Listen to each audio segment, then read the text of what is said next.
potenciometria é um método baseado na medição de diferença de potencial entre duas células, ou, como daqui a pouco iremos chamar, dois elétrodos.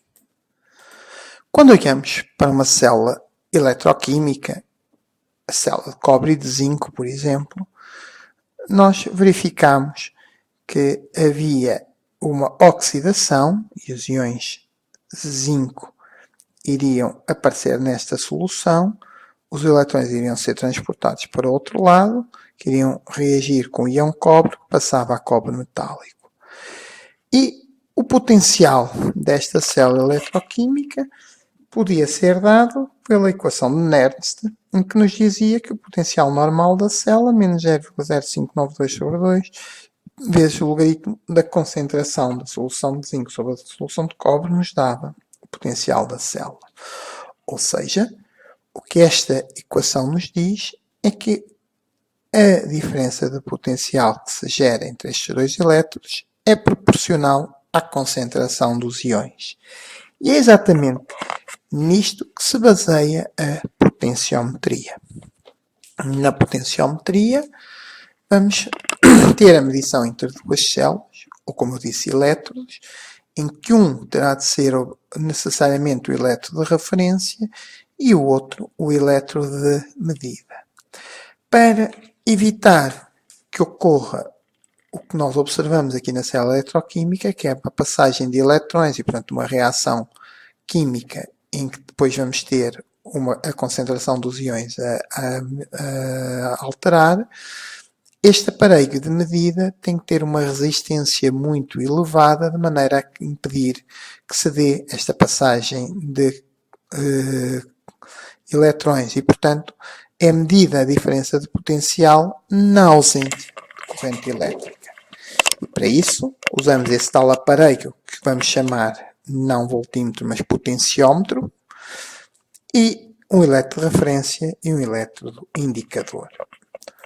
O elétrodo de referência, idealmente, é um elétrodo que é reversível, que obedece à equação de Nernst, que tem um potencial que é permanente no tempo, não vai variar, que é insensível à composição da solução e que depois, para além disso, terá de ter uma polarização mínima. O potencial tem que regressar ao original quando sujeito a variações de corrente elétrica e só sofre pouca estresse, ou seja, não vai variar em função de variações de temperatura, ou pelo menos varia muito pouco.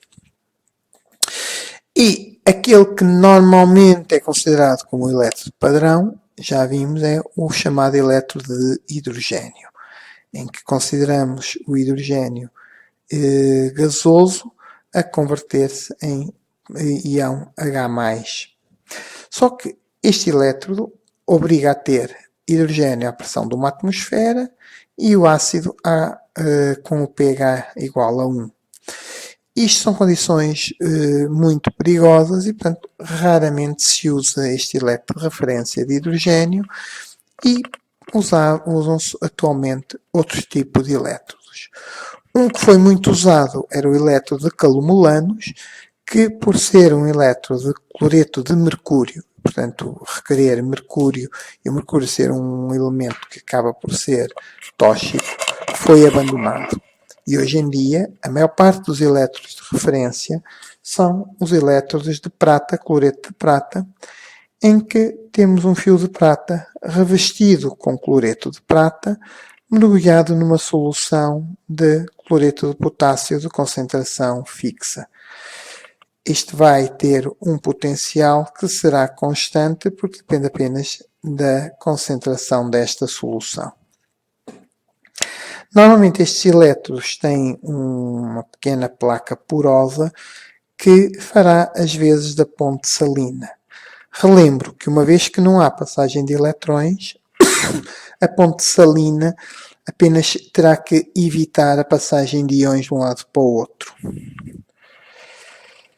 Para além do elétrodo de referência, há que ter também um elétrodo indicador. Temos vários tipos de elétrodos indicadores.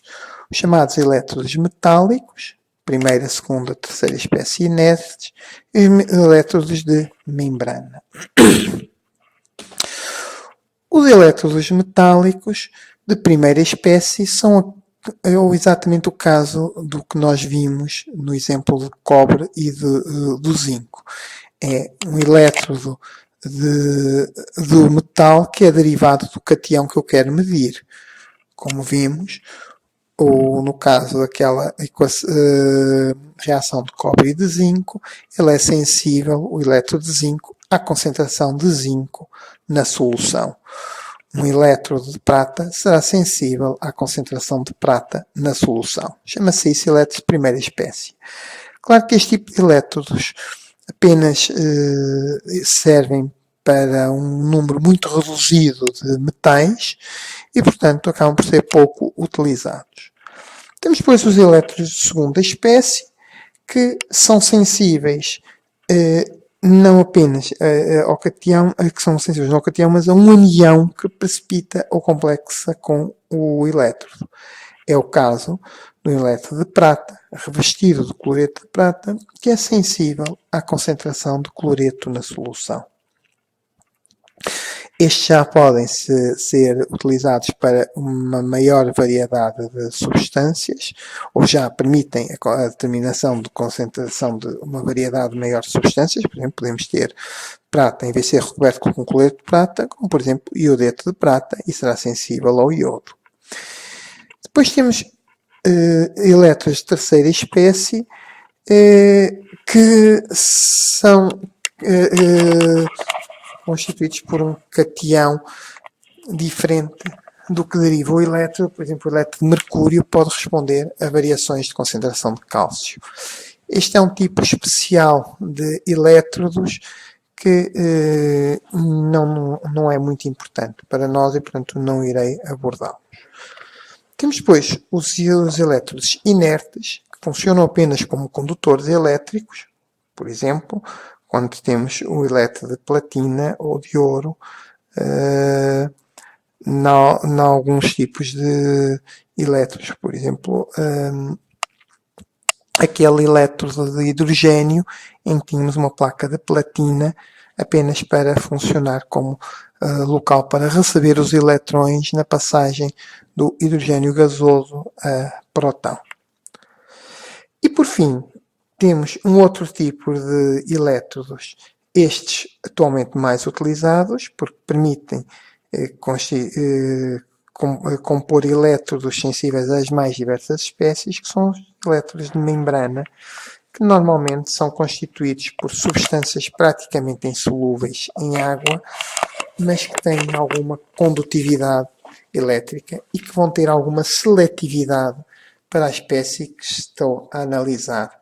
E daí o nome destes elétrodos seletivos de íons, e não, como muitas vezes são chamados elétrodos sensíveis, porque eles apenas vão ser mais seletivos para uns íons que para outros. E um dos exemplos deste elétrodo é o elétrodo de vidro, também chamado elétrodo de pH, que no fundo é composto por um elétrodo de prata recoberto com cloreto de prata, mergulhado numa solução interna que normalmente é de ácido clorídrico, ou pelo menos tem o íon cloreto e terá uma concentração fixa de H+, e depois uma pequena membrana de vidro muito fina, de características especiais e que vai permitir dar a seletividade ao elétrodo, permitindo que ele sinta a concentração do próton. Normalmente, isto implica que para eu fazer as medições de pH, eu preciso de dois elétrodos. Um elétrodo de referência e um elétrodo indicador. Como normalmente estes elétrodos são de vidro, na prática temos 2 vezes a maior probabilidade de partir um deles. E por isso houve alguém que teve a ideia de fazer o chamado 2 em 1, ou seja, como que misturou um elétrodo com o outro. Vamos aqui considerar que abrimos o elétrodo de referência e introduzimos o elétrodo indicador aqui no meio, fechando isto. Portanto, um elétrodo, atualmente, a maior parte dos elétrodos de vidro são, no fundo, um elétrodo combinado, em que, se olharem com atenção, vão ver que existem dois fios elétricos e duas soluções separadas. Na realidade, o que nós temos é exatamente a mistura dos dois elétrodos. Assim, o que nós temos no elétrodo de vidro, e voltando a representar da forma usando este tipo de notação, começando pelo elétrodo indicador, temos, começando pelo elétrodo de referência, temos uma solução, um elétrodo de prata recoberto de cloreto de prata, mergulhado numa solução de, normalmente, KCl. As soluções são ambas saturadas para que não haja alteração da concentração. Depois, vamos ter a ponte salina, que está aqui indicada com esta parte mais escura, e aqui indicada por estes dois tracinhos, potencial de junção. A seguir, isto vai ser mergulhado numa solução que terá uma determinada concentração de H+, ou atividade, será a nossa solução padrão ou solução problema.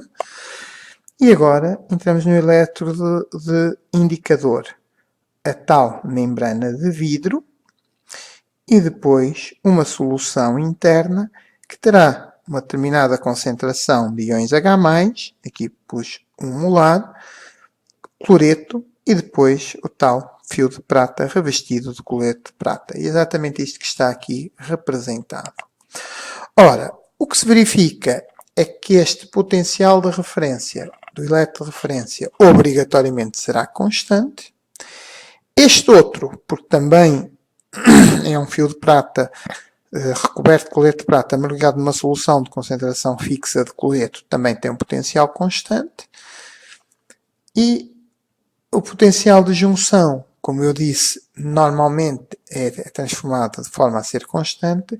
Isto significa que o potencial deste elétrodo será proporcional à diferença de potencial ou diferença de concentrações entre um lado e o outro da membrana de vidro. E, portanto, matematicamente, eu posso demonstrar que o potencial do elétrodo de vidro será proporcional à concentração, ou se quisermos, à diferença de pH entre os dois lados, mas como um dos lados é fixo, será proporcional à concentração, ao pH da solução que estamos a medir. Ou seja, isto assume uma reta do estilo y igual a mx, sendo x o pH, mais b.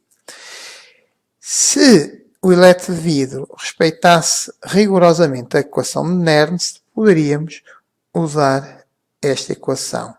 No entanto, o que se verifica é que o elétrodo de vidro não responde exatamente pela equação de Nernst, pelo que vamos ter que fazer uma calibração para encontrar o M e o B desta equação. E assim, antes de começar a fazer as medições de pH, há que proceder à calibração do elétrodo. E para isso temos que usar soluções de concentração fixa, ou seja, soluções tampão ou amortecedora de pH. A maior parte dos aparelhos tem um sistema de calibração que implica a utilização de duas soluções de pH. E normalmente usa-se uma solução de pH 7 ou pH 9, ou então pH 7 e pH 4. Quando se fazem calibrações com duas soluções de pH, se for 7 e 9, apenas devemos trabalhar numa zona alcalina. Se for 7 e 4, devemos trabalhar apenas na zona ácida. A alternativa é fazer uma calibração manual, ou então, hoje em dia, alguns aparelhos já permitem a utilização de mais do que uma solução padrão, E nessa altura já deveríamos usar 4, 7 e 9, ou até eventualmente mais soluções de pH, de maneira a diminuir os erros analíticos. Depois de efetuada a calibração dos aparelhos, podemos efetuar a medição de pH. Normalmente o que acontece quando se faz a calibração automática dos aparelhos é que eles depois dão-nos um valor que corresponde, no fundo, ao ajuste que foi feito para estes valores de M e de B. Normalmente já estão incorporados nos equipamentos valores considerados normais de M e B, e quando o ajuste vai dentro do valor considerado teórico, dá-nos uma determinada percentagem de acerto. E é por isso é que quando o valor é inferior a determinado parâmetro, agora aqui em função de cada um dos aparelhos que estamos a usar, podemos considerar que o elétrodo já não está a calibrar corretamente. Como eu disse, depois de fazermos a calibração, podemos então efetuar as medições de pH. Portanto, não se pode fazer medições de pH sem primeiro proceder à calibração do elétrodo. E normalmente estas calibrações devem ser feitas de forma regular, habitualmente, pelo menos antes de efetuar um conjunto de medições, por exemplo, pelo menos uma vez de manhã e outra de tarde, será, digamos, um mínimo para garantir menores erros analíticos. É importante também considerar que todos os elétrodos exibem erros. No caso dos elétrodos de pH, temos o chamado erro alcalino, ou seja, a pH muito alcalino, a leitura de pH é inferior ao real. Isto porque, como eu chamei a atenção, os elétrodos não são elétrodos sensíveis, mas são elétrodos seletivos, ou seja, eles tendencialmente medem mais um íon do que outro. E no caso do erro alcalino, o que acontece é que começa a haver interferência de outros cationes presentes. Normalmente, aquele que interfere mais no caso do elétrodo de pH é o íon sódio. E o que acontece é que a meio alcalino ele começa de vez em quando a contar um ou outro sódio como sendo um próton. E, portanto, dá-nos valores de pH inferiores ao real. A qualidade do elétrodo, e que depois se vai traduzir também no seu custo, tem exatamente a ver com, no fundo, a concentração de sódio a partir do qual começa-se a manifestar de forma significativa esta diferença de leitura. Os elétrodos também exibem um erro a pH ácido, em que dão valores ligeiramente superiores àquilo que é esperado, e, no entanto, a causa deste tipo de erro não está muito bem esclarecida. Existem outros elétrodos de membrana, por exemplo, o elétrodo que é normalmente utilizado para medir a pressão parcial de CO2, que no fundo é um elétrodo de pH mergulhado numa solução de bicarbonato e que depois vai ser sensível à concentração de CO2, elétrodos de sódio, de potássio, de cálcio ou de cloreto, bem como hoje em dia elétrodos de membrana às mais diversas espécies químicas iónicas. Lembro que os elétrodos normalmente são sensíveis a íons, ou pelo menos parte deles terá de ser. Neste caso, do CO2 é sensível ao CO2, mas é um subterfúgio que se usa uma membrana permeável ao CO2 e depois uma solução de bicarbonato. E no fundo o que ele vai medir é que ao dissolver o CO2 na solução vai alterar o pH e, portanto, na realidade acaba por medir o íon H+. Para além da utilização dos elétrodos para medições diretas, também muitas vezes pode usar os elétrodos para fazer titulações potenciométricas. Neste caso temos aqui um elétrodo de pH a acompanhar a variação de pH ao longo de uma titulação de um ácido forte com uma base forte. O ponto final vai ser medido exatamente pela zona de inflexão da curva, e uma forma mais rigorosa de fazer esta medição é calculando a primeira ou até mesmo a segunda derivada desta curva. Mas isto será assunto para outra apresentação.